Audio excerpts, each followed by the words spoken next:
So we're gonna discuss Eddington-Finkelstein Coordinate Systems. The spelling and the name aren't important to me as of now.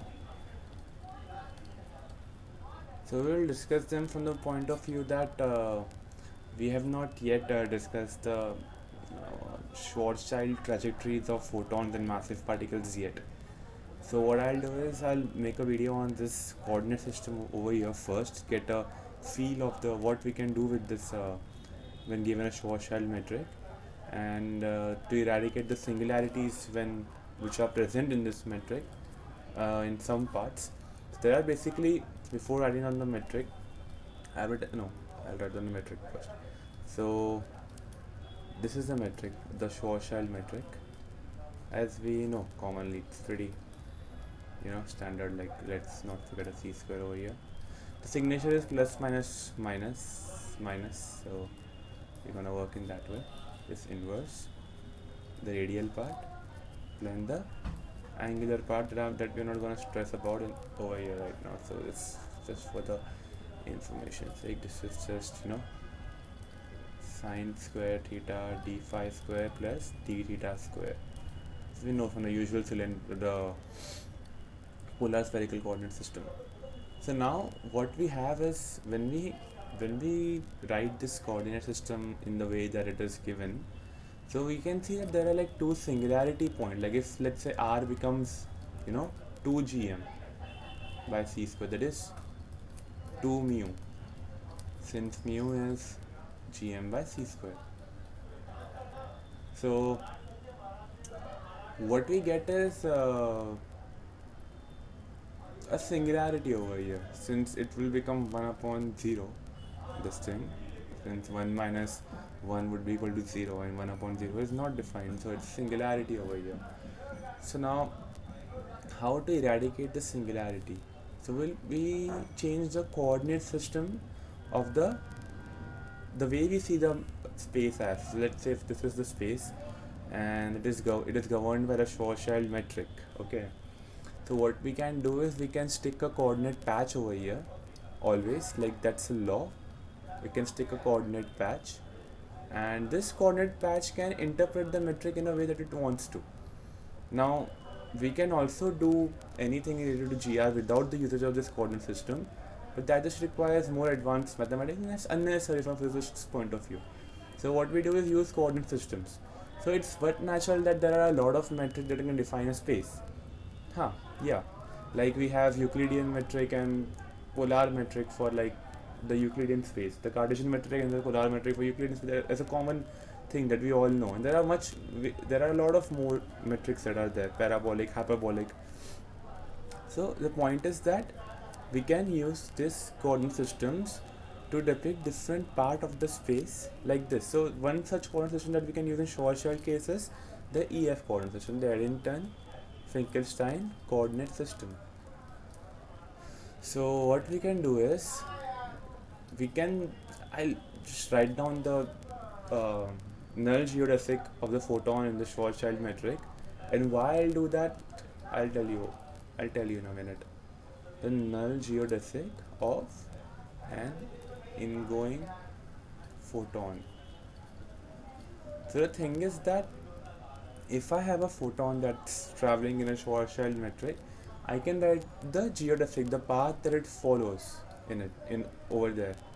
So let's say if there's a Schwarzschild black hole and there's a photon coming here, so how it is traveling and what is the equation of motion that depicts the photon's trajectory is called the geodesic. And why null? Because it's a photon geodesic. So photon geodesics in short are called as null geodesics. That's one thing. And the fact that we use null geodesics instead of massive geodesics for this coordinate system is because it becomes easier to just show that this thing is traveling. Otherwise it just becomes unnecessarily complex to show with massive geodesics. We can show that, we can do it in another video, but that's not important, like that's not necessary at all if we know how to do this. So trick to doing this is like we can write down the null geodesic in a form like this. Okay, so this is a general form. just want to get an idea across. The actual terms and stuff is not important, but I'll not make it wrong either. Don't be afraid. So now we have this. Okay, so this is the integration constant. Like we get this geodesic by integrating the Lagrangian over a space. Lagrangian is just an action over the space. So we get this kind of geodesics. So well, we get a constant obviously when it is a definite integration from, let's say, r naught to r. So we get a constant. This constant depicts that. So what the trick to use over here is that we use this constant p to write down the metric. So this is the ingoing photon ray, which is ingoing, like traveling in the inverse direction. You can just flip the signs and then it will be outgoing thing. Then that's what I mean by ingoing. So we get this thing over here. It's important. So this becomes a p coordinate. The p is a null coordinate, so it becomes a null coordinate thing. Not a thing, but actually a null coordinate. We don't work with, I mean, it's very new. If you have done special relativity, then you would know that we don't deal with null coordinates at all. Not much, but at all. We don't deal with it at all. So we use dr, r, which is a space-like or time-like, space-like coordinate, t, time-like coordinate, and stuff like that. So this null coordinate is something new, and we'll see that in the end we'll replace it by another thing as well, like another coordinate which will be a time-like coordinate. So what we do is we simply take the infinitesimal element of this. So what would be the infinitesimal element? So it would look something like this. So d c dt by r upon, if we differentiate this, then we can get the so this would be in the denominator, and it would become something like this. So 1 upon r minus 1 by 2 mu into ln of this is equal to this, and this would be equal to just 1 upon 2 mu. Sorry. So we'll get an expression like this. So what this expression does is we can substitute this expression back in the equation for the Schwarzschild metric and get an expression which will be the metric for the Eddington-Finkelstein thing. So it would become CET plus 1 plus 1 upon r minus 1. So it's r by 2, not 1 upon r by 2. I'm trying to work out the mathematics as we go along the video, so I don't have any notes prepared. This 2 mu by 2 mu gets cancelled, so I want to write this over here. So this become dr, and again cdt plus 1. This would become r upon r minus 2 mu dr. So plus, yes, right. This is right. So now what was the last step? We have this over here, and what we can do is we can substitute this in our equation of metric, the Schwarzschild metric, this one. We can substitute the dp for this dt thing, since we have this thing in terms of dt and dr, and this side is dp. So we'll write dt in terms of dp, and what we'll get is c dt is equal to dp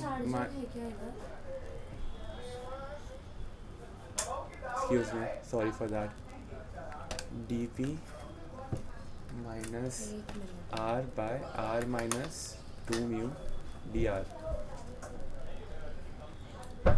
So this would become dp by c minus 1 upon c. So it would be a good exercise to plug it into the metric by yourself and find out how it looks like. So what I'll do is I'll just refer my notes hold on a second and tell them what the expression looks like. So what we have to do is take this thing over here. I'm sorry for that. Yeah. So take this thing over here and put it in the Schwarzschild metric. This thing for dt. We'll put that. So what I'll do is I'll just take this expression, since I'll share this PDF so you can refer. So I'll just take this and put it right next to where we want it to be substituted in. Sorry, I'm fairly new to this. So yeah, it would go here. So note that they have substituted this thing into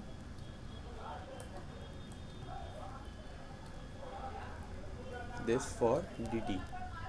So now it becomes so now we can write the advanced Eddington-Finkelstein not coordinate system. We'll use the word metric like this. So this is a null version of it. Okay. So why advanced? Advanced because it is an ingoing light ray. If it is outgoing, then it's retarded. The nomenclature thing we'll discuss in this video or in later video depending upon the time frame. I'll show why the nomenclature turns out to be in this way. So we have the metric as, yeah, let me refer my notes. I can add the metric directly. Okay. Where is it? Actually, I do remember it, so I can. So it is like ds square will have this term over here, and this will be like d square minus 2 dptr minus r square d theta square plus, so yeah, this is just a d phi square, the angular coordinates from the spherical case. So this is how it looks like, and you may see that we have a null coordinate over here, dp that we are not acquainted. So what we want to do is get rid of it. So we can simply do a transformation like this, and this transformation will give us the metric in terms of this thing. So what I suggest is try these two things, like one is substitution of this the infinite symbol parameter into metric, and this transformation into this equation over here for dp and dr, and get the answer. Since these videos are intended for like absolute new beginners of general relativity, so it's a good idea to like get yourself acquainted to long algebraic manipulations like this. Long and moderate one. The long ones will come when, I mean, it should already have come, but we are starting it from a later part, about when we discover the Riemann tensor and all the tensorial things and determine the metric. In fact, the derivation for the Schwarzschild metric itself is very long and somewhat tedious, that we can cover in another video through Einstein pi. So I'll do that, so we can have fun with that as well. It would be nice. And after plugging this in, we get the form of the metric, the time-like form of the metric, not the null form of the metric, as something like this. So 1 minus 2 mu by r, and this would have the prime coordinates. Now this prime coordinates we can just write t, like, because it does not matter, it's just a variable, right?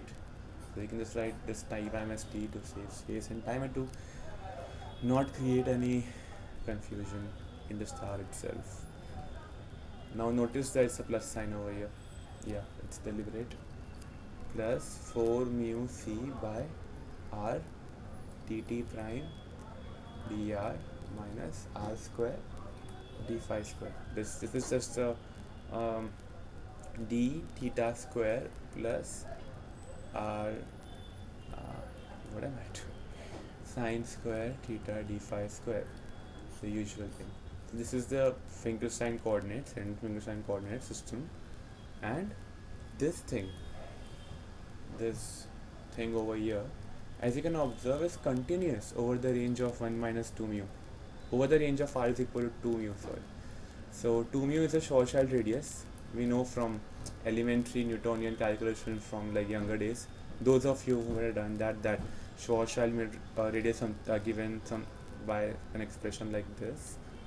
So we have R Schwarzschild is equal to 2 gm by c square, and we make a lot of assumptions about it, like what is this, how does it come, this and that. So this is the Schwarzschild radius. We'll discuss it when we'll discuss the trajectories of Schwarzschild metric. So for now we can just see like this from a Newtonian point of view, where the gravitational potential is managed by the this thing, the velocity of the speed of light. So the kinetic energy of the photon, let's assume. So we get an expression. There's an elementary way and a wrong way of determining this, but we get the general electric picture later in the lecture series. So we'll get the expression for the Schwarzschild radius to be fairly regular. Like the Eddington-Finkelstein metric as a Schwarzschild radius is fairly regular. You can substitute and check. It will be if it is equal to 2 mu, then this would become 0, and this would vanish, and then this would be a term. And these terms would be there in the metric governing the space. So we eradicated the problem of 2 mu thing, and the benefits of it and what are the characteristics and changes, we can discuss it in the next lecture or in another video. So that's all for today. I hope you enjoy, and if you did, then you can drop some comments telling me how I can improve and what else I can do. Yeah, thank you.